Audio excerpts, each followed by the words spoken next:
Hello, hello, and welcome to Sacred Self Love Lunchbreak with me, Diana, your Sacred Self Love Coach. As you may or may not have seen by the title of this lunch break session, today I want to talk about your crown. You might say, what crown? I don't have a crown. Yes, you do. I'm not talking about this kind of crown. I have a beautiful crown, coronet, as it's called, tiara. I love it. It's so shiny. That's a gift from a friend of mine. Absolutely adore wearing my crown. But no, we're not talking about that kind of crown. I'm talking about your energy center, your crown chakra. So we are all energy beings, and we have various energy centers that we're made up of. We're made up of energy, and these energies collect in different parts of our body and around different parts of our body.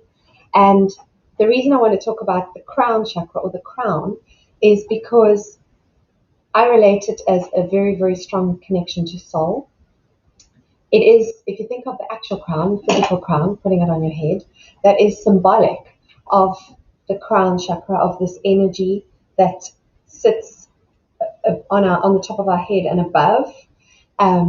It's symbolic of a halo. If you think of how through time, spiritual beings have been depicted as having a crown of light above their heads. And as I see it, that is the depiction of the soul shining through. I just want to see if I can see a chat so that I can see anyone who comes and joins today. There we go. There's the chat.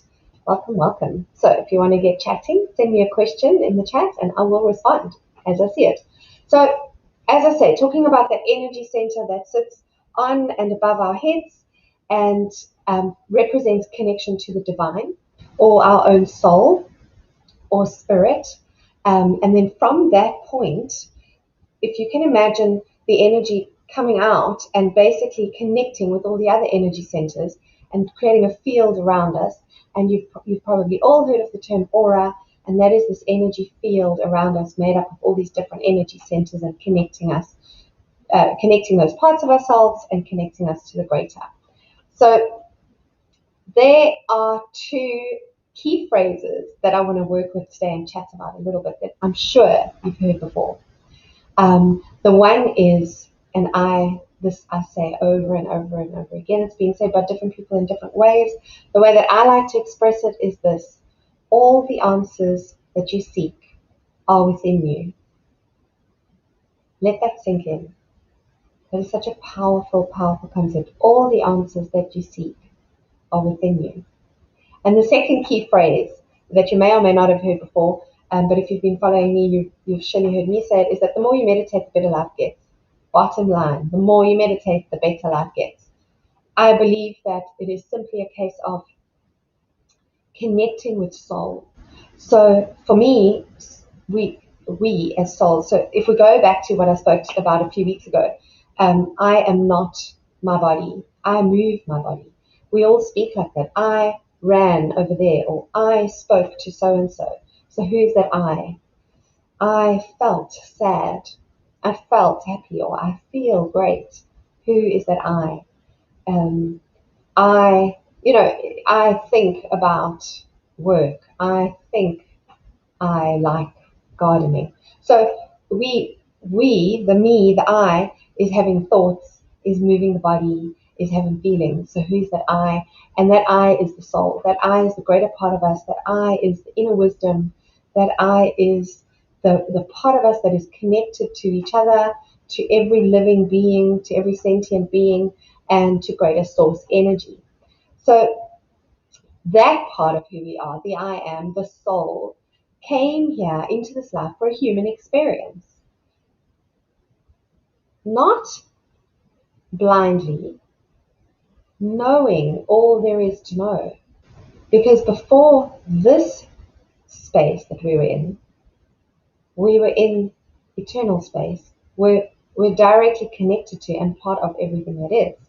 So choosing a human experience, part of that is choosing to come here into the space where we are in the physical. So we're in a body, we have thoughts, we have feelings, and often what that means, well, what it always means for all of us, is that we, on arrival, forget the true nature of who we are, forget that we're connected, forget that all the wisdom is within us, forget that all the answers lie within.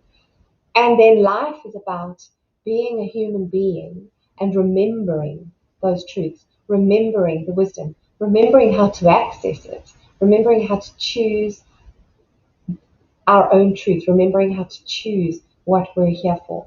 So I just want us to think about that word human being again, and I mention this quite regularly, but the title of our species indicates a lot, human being.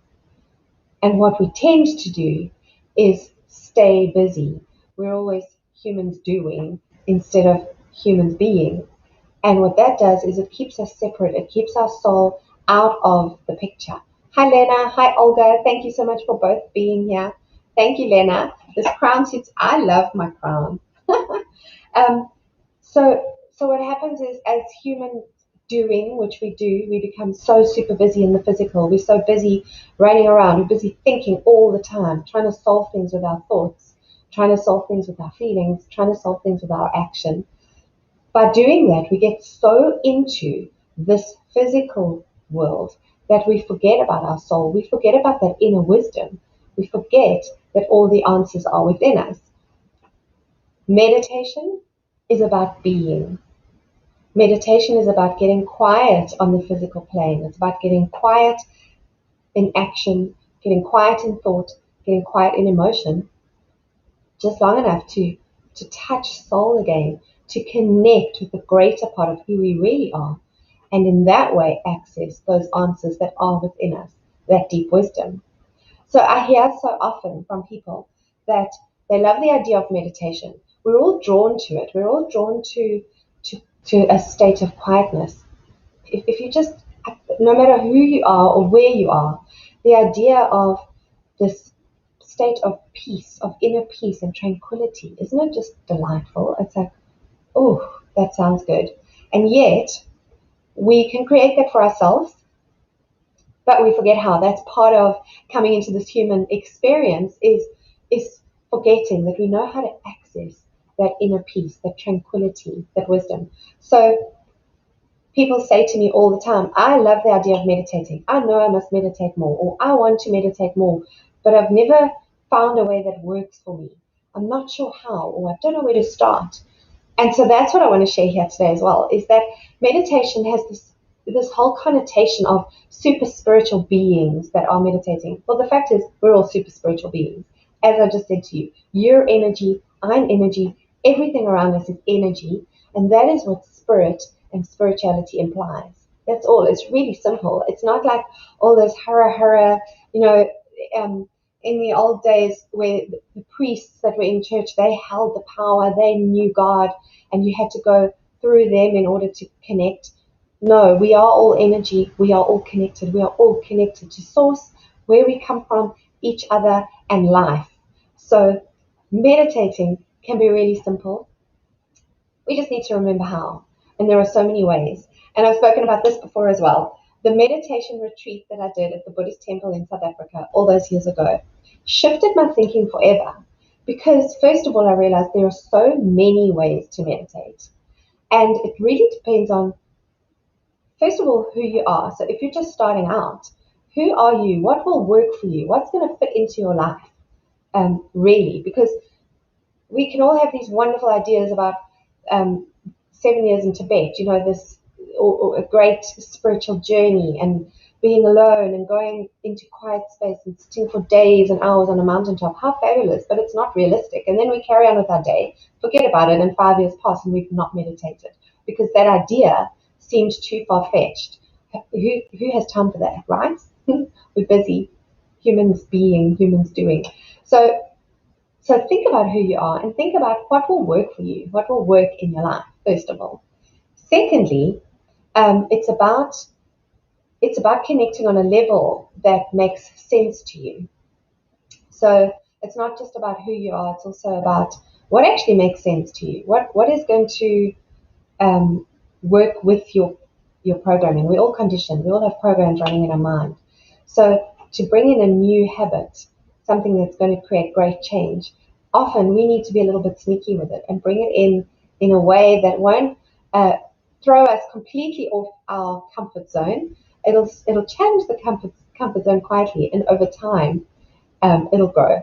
So those are some of the things I realized in the meditation retreat that I went on, and as well as I realized that different types of meditation bring a different result. So now that meditation is such a vast part of my life, such an important part of my life, I'm also a shifting and changing being from day to day. And sometimes I'll be one way in the morning and one way in the afternoon. Also, my needs shift. So there are different ways of meditating that can meet the needs that you have in the moment as well. So let's get to it. Let's jump to some ways to meditate. And I know that I have two people here with me on comments. I don't know who else is here, but Olga and Lena have commented. And I know that you both meditate. And I'd love to know what type of meditation you use. And once I've gone through, I'm going to talk about 6 different types. I'm going to touch on a 7th that I don't know much about. But yeah, I'm going to talk about these 6 types, and then maybe you can tell me what meditation you like to use. So the one that is really, really possible and accessible and doable for everybody and can take literally a few minutes is mindfulness meditation. So this is more than just getting mindful in your life, which we're all talking about. It's been quite a hot topic for a number of years now, and that is really, really key and wonderful to stay mindful and to try and stay in a mindful space through your life. Mindfulness meditation is simply a case of getting quiet and watching your own self. So a perfect space to start is to sit somewhere comfortable and watch your thoughts. So literally observe your thoughts. It's an observation meditation. So your thoughts will come regardless. The human mind is built to be thinking and creating thoughts. So they're going to come. So mindfulness meditation is just about letting them come, letting them pass by, observing them, not engaging with them. So instead of, you can so easily go down a rabbit hole of thought. So you'll have a thought, and you probably have had this experience where you're doing one thing and then you think of another thing and off you go on a tangent because you had that thought. And instead of just letting the thought be, you went with the thought and started doing something different and got off, what you were doing before. And so in a mindful meditation space, it's just about observing. So the thought will come and you'll kind of let it go. I recently spoke to a peer of mine from the PSA, and she calls it watching them like trains going past. And I love that analogy because like a busy rail route, there will always be trains going past back and forth in both directions. That's the same with the mind, right? So just watch your thoughts. Just sit quietly and watch your thoughts. What can come out of that as well is watch your breathing. So observe how you're breathing. Are you breathing nice and deep and slowly? Are you breathing more rapidly and shallowly? How is it affecting your body? Observe your body. How is your body feeling? So it's an interesting space to get into, and just doing that for like 2 to 5 minutes, wherever you are. So you can do it at your desk. You can do it. Don't do it while you're driving. Maybe do it when you've parked the car, because you do get into a different state just from observing your state of being. So that's a great way to start and to try.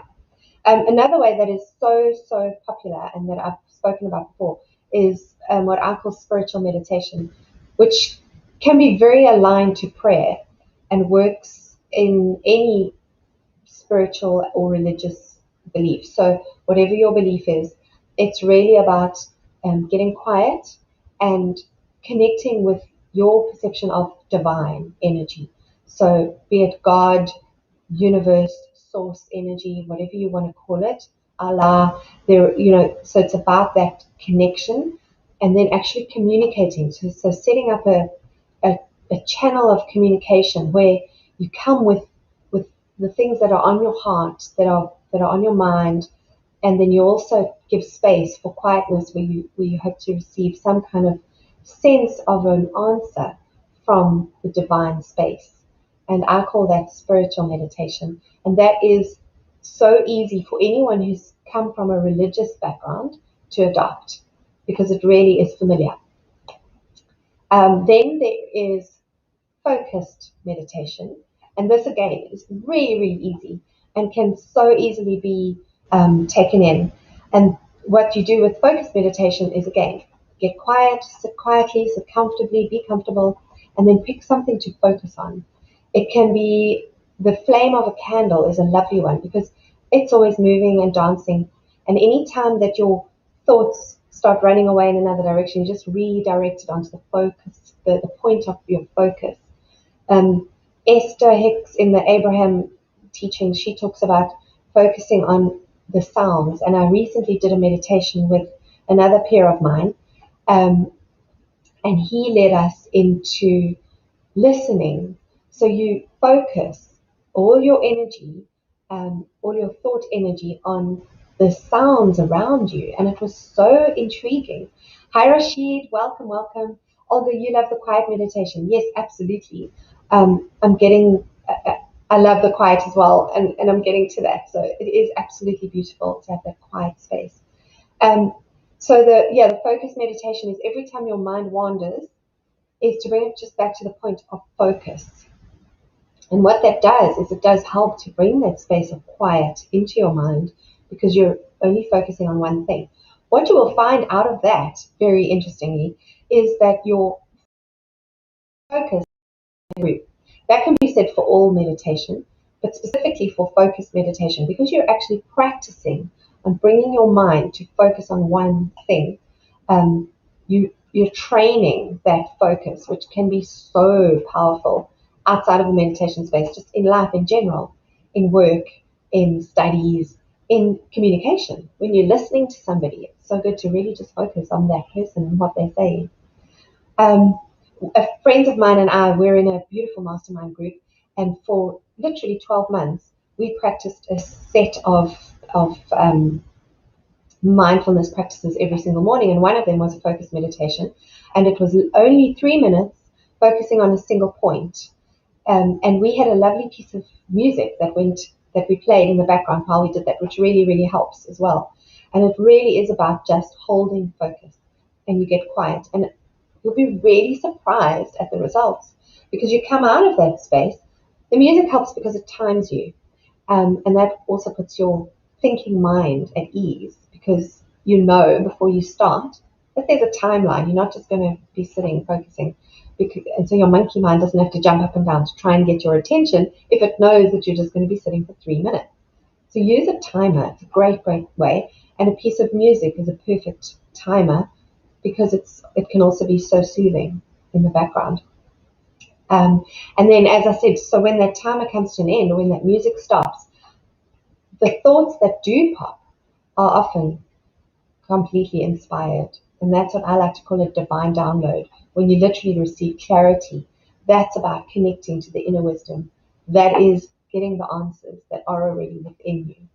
So yeah, that definitely happens. The fourth type of meditation that I want to mention today is movement meditation, which was another one that I discovered for the first time at that retreat at the Buddhist temple. I had no idea that you could move and meditate at the same time. However, before this, I had discovered that I would go into a beautiful, beautiful space when I was running. I used to run. I now walk and run sometimes. I used to run every day. And I used to go into this space where I lived in Johannesburg, which is not a very, unfortunately, has a lot of crime. And so as a woman on your own, going for a run out in the streets is just not viable. So I used to run inside the walled community that I lived in. And I had this loop, which was really just a large figure of 8. The loop itself was just under 1 kilometer. So I used to run that between 8 and 12 times every morning. And because it was such a dedicated route, there was no deviating from the route. There was very little need to think. And I would put on very soft, very slow music, surprisingly. A lot of people I know like to exercise to wild, pumpy music. But I would put on this really soft, it was old worldy Celtic music, actually, that was quite slow. And I would get into the space with the rhythm of my breathing and my footsteps. And I would get into this amazing space, and I absolutely loved it. And when I went to the Buddhist temple, for the meditation retreats, and we did a walking meditation and then a tea making meditation, I was like, aha, movement meditation is a thing. And I remember when the monks were teaching us about it, I was like, this is what I do when I run. I just felt so vindicated that I hadn't been imagining this amazing experience every time I ran and went into this meditative space. Recently, actually just Saturday gone, I met a man who at the PSA who also runs and gets into that meditation space. And that was also great for both him and I, because neither of us have met somebody else before who runs and meditates, for want of a better word. So that's movement meditation, another one that can be really nice and easy to get into. Then number 5 is the body scan or relaxation meditation, which is great. This is a great way for actually healing your own body on a physical level, as well as clearing out your energy centers. So, hello, Sean. Welcome. Yay, I've got so many lovely visitors today. So, what a relaxation or body scan meditation entails is, I always say it's best to lie down for this one, keeping your spine nice and straight. And by lying down on the floor, preferably, because the floor is nice and firm, rather than a bed. Sean, you love the body scan. Yes, me too. Absolutely love it. And the reason why I like lying on the floor is for that firm holding instead of a bed, which is can be soft and kind of wrap you up and you end up falling asleep. There's nothing wrong with that. But if you really want to get deep into the body scan, it's a great idea to be able to get completely relaxed, but supported enough to still keep a level of awakeness, for want of a better word. And basically what you do then is, I recommend always starting with focusing on the breath, because our breath is just such a beautiful, natural thing that happens. And that's such a good place to start. Any meditation really is just focusing on that breath. And then with eyes closed, so that you're not focusing on anything visual, to go through in your mind's eye to visualize your entire body from the tip of your toes and then moving through every single part of your body, literally each bone, where they connect, each muscle, how they connect, how they attach to cartilage, connecting with those. And you don't have to have biology as a major in your life in order to know that. You can really just imagine, just go to the place in your body, go to each place in your body and connect and scan, see what's going on there, check in. And the more you practice this, you will be amazed at how powerfully connected you will become with your own body, where you will actually know, in this point of my large intestine, there's something that's aggravating me, and you'll be able to figure out what it is. It'll be that specific. Not only that, but as you do it, you allow every part of your body to relax. So as you leave, let's say you started at your feet, you go through your feet, you check in with them, you connect, you really get into that space. And then as you leave, you allow that part of your body to relax completely. You literally give that permission to relax. And you go through every part. And this relaxation encourages your body to just go into that state of being as it should be, and allows the deep relaxation and healing to take place. And then you move through your entire body, and at the end, I love to stay in that state for a while, which in yogic terms is called shavasana, which is the corpse pose. So once you've got your whole body scanned and relaxed, is to just stay in that space of quiet breathing and complete dead body space, where your body is in 100% relaxation for as long as possible. Again, if you're on a time limit, put yourself on a timer. Set a timer that has a lovely, calm, alert tone at the end. You don't want to give yourself a heart attack when you're deeply relaxed. But yes, that's the body scan, which is really, really amazing. And then the last one is visualization meditations. So to visualize a beautiful scene and go there, and a lot of guided meditations work on this premise. So guided meditations are great. They're all over the internet. I mean, YouTube is just a treasure chest of guided meditations, which are amazing. You can find one that works for you. find someone's voice that really works for you, and they'll talk you through a visualization where they walk you somewhere where you might walk into a forest, you might walk on a beach. And it's about, again, starting with the breath and then really getting into that space where you're visualizing the space that you want to go to find that tranquility, to perhaps ask a question while you're there, and definitely, once again, as I've said for all of them, receive that divine download, receive that inner wisdom, receive the answers that you're looking for. And this can be so much fun to do for yourself as well. It doesn't have to be guided. So you could put on a beautiful piece of music or just go completely quiet and allow your own imagination to take you on a journey to a place that your soul will know. And that's the incredible thing about it, is that our imagination, we're always creating. And we're creating from a space of knowledge. We're creating from a space of wisdom. Because in the deepest part of our inner being, we know peace. We know beauty. We know tranquility. You don't have to have gone to the Amazon jungle to be able to imagine it and create that experience for yourself in your mind's eye. Super, super powerful. It's like a staycation right inside your own mind. And again, it just brings full relaxation to the body. I see you guys chatting in the chat box. That's fantastic. So those are the 6 that I recommend when people say, I don't know where to start. So yeah, those are 6 really easy ones. There is transcendental meditation, which is a little bit different. I'm actually how it works.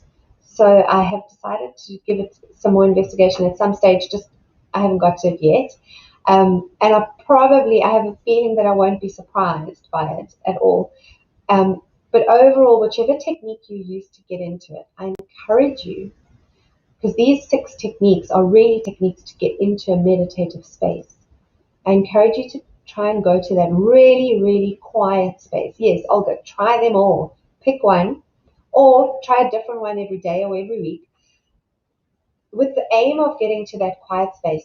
Sometimes it can be as short as 2 seconds. I do some meditation with Master Co, who is a wonderful, wonderful meditation leader, and he does it 3 times a week online. And sometimes I go into that, it's completely quiet space, and I feel I literally am not here. I'm in that bliss, absolute bliss, touching divinity. And I don't know how long I'm there. Sometimes it feels like I'm there forever. And yet we come out and he'll say, oh, well, we meditated that was a quick one. We meditated for 7 minutes. It's like, how was that 7 minutes? It felt like I was gone forever. And then other times we meditate for a lot longer. And that quiet space feels like a few seconds. But those few seconds are long enough to feed my entire being for the rest of the day. Or for days, actually. But I happen to meditate more than once every day. So, yeah, it's supremely powerful. And in that quiet space is where you will access your own soul. You will feel that you are wearing your crown, that you have opened your crown energy center to your own point of light right above you, the point of light that represents the soul that you are, the spiritual being that you are, the energy field that you are, the wonderful, huge energy explosion that you are. So I encourage you to do it. Aim for that quiet space and try them. As Olga says, try them all. Pick one that works for you, and then try something else next time again. So keep going, keep trying. And as I say, even if it's a couple of seconds, connecting to your inner wisdom, connecting to your sacred self is really accessing your own superpowers and your own divinity. So thank you so much for being here. This session went on quite a bit longer than I anticipated, but I appreciate you being here and listening to me talk about all the different types of meditations and ways to access your own soul and all the answers that are within you. And trust me, the more you meditate, the better life gets. That is for sure. So keep practicing self-love, keep practicing sacred self-love, keep connecting with your soul. You are worth it. And thank you so much for joining me, and I do hope to see you. I covering my screen, so let me find my buttons. There you go. I do hope to see you again soon. If you like this video, please share it. Please like it, share it, tell people about it, subscribe to my channel wherever you are. And I look forward to seeing you next time. I'm here every Tuesday and Thursday at 1 p.m. for Sacred Self-Love Lunch Break. Loads of love. Mwah. See you soon.